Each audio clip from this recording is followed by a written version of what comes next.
Dear students, welcome to my basic English grammar class. Hope you are well by the grace of Almighty. I am also well.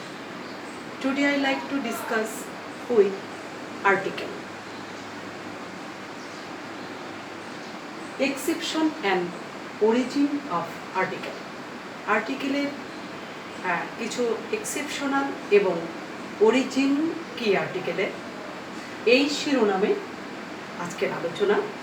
So today our topic exception and origin of article. Look at the board. Origin article এর বিভিন্ন প্রয়োগ করার আগে আমাদের আর্টিকেলের অরিজিনটা জানতে হবে। First the origin of article. তাহলে আমরা অরিজিনটা জানবো আজকে।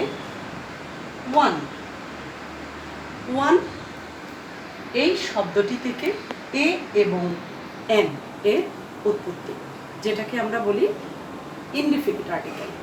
অনির্দিষ্টভাবে কোনো কিছু বোঝানোর জন্য আমরা ওয়ান এটাকেই ভেঙে এ এবং এন ব্যবহার করি। এরপর the, what's the origin of the? This, these, that, those, এই যে চারটি শব্দ রয়েছে এগুলো হচ্ছে ডেমনস্ট্রেটিভ প্রোনাউন। ডেফিনেটলি কোনো কিছুকে বোঝানোর জন্য আর্টিকেল দি, যেটাকে আমরা ডেফিনিট আর্টিকেল বলি, এই ফর্মগুলোকে মডিফাই করে আর্টিকেল দি এর ব্যবহার করা হয়। তাই দিস, দিজ, দ্যাট, দোজ, এই থেকেই দিয়ের উৎপত্তি। আমরা সহজে বলতে পারি দিয়ের অরিজিন হচ্ছে দিস, দিজ, দ্যাট, দোজ, এই চারটি থেকে দিয়ের উৎপত্তি। This is the origin of article.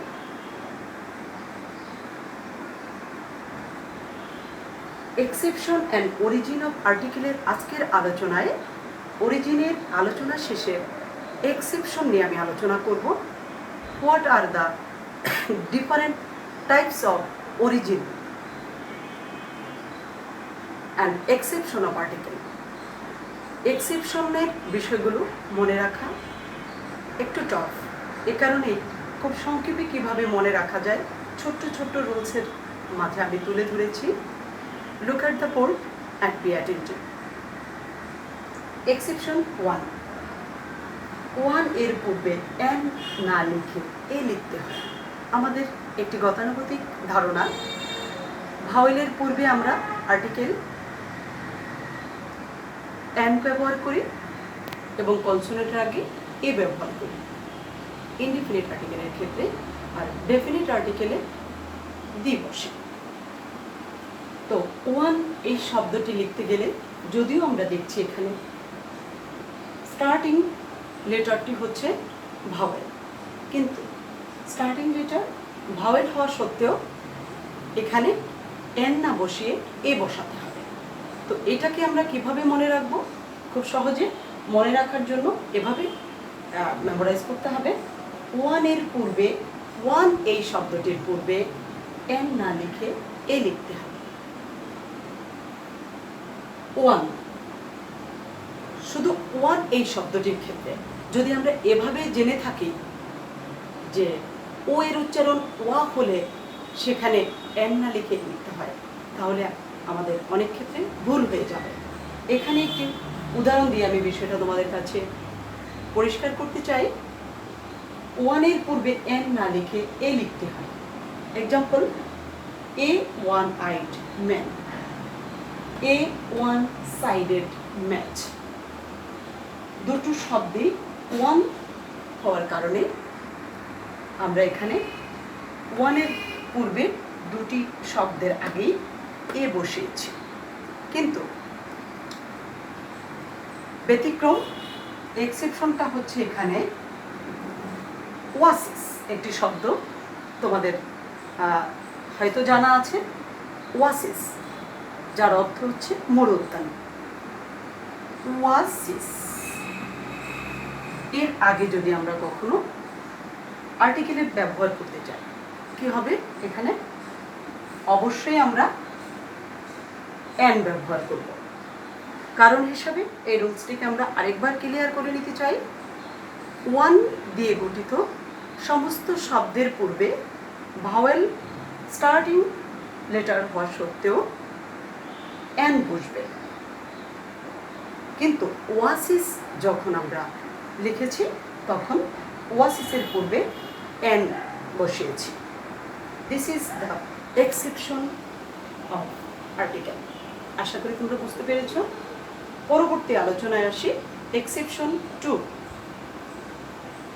ভাওয়েলের উচ্চারণ ইউ এর মতো উচ্চারিত হলে, কোনো ভাওয়েলের উচ্চারণ ইউ এর মতো যদি উচ্চারিত হয়, ভাওয়েল হওয়া সত্ত্বেও সেখানে এন না বসিয়ে এ বসাবো।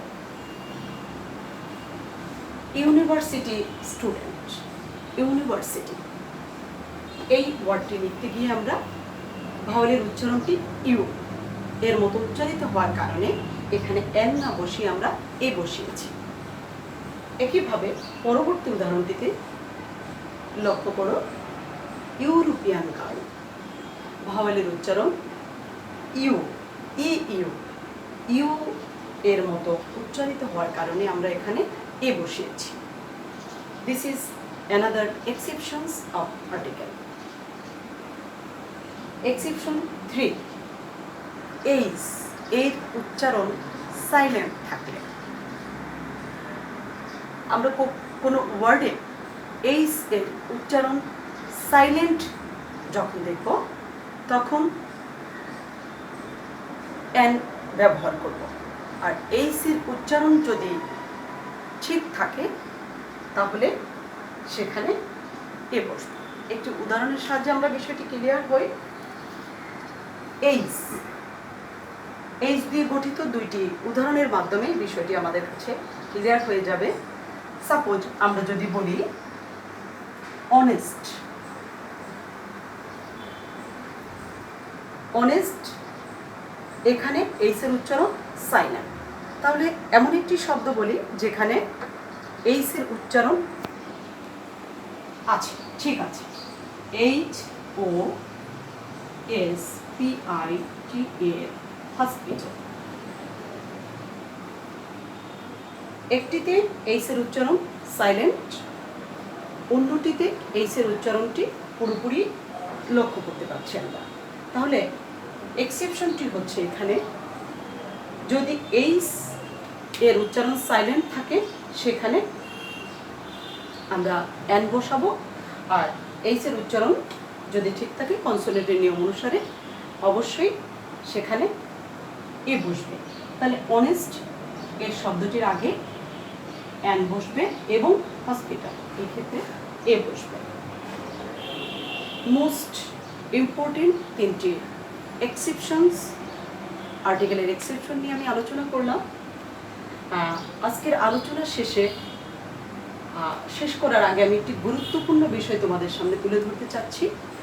আমাদের দি এবং দা এই উচ্চারণটি নিয়ে অনেক জিজ্ঞাসা, অনেক সমস্যা, অনেক কৌতূহল আছে। আমি আজকের এই পর্বে তোমাদেরকে বিষয়টি ক্লিয়ার করতে চাচ্ছি যে কোথায় আমরা দি উচ্চারণ করব এবং কোথায় দা উচ্চারণ করব। ক্লিয়ার করে নেই বিষয়টি।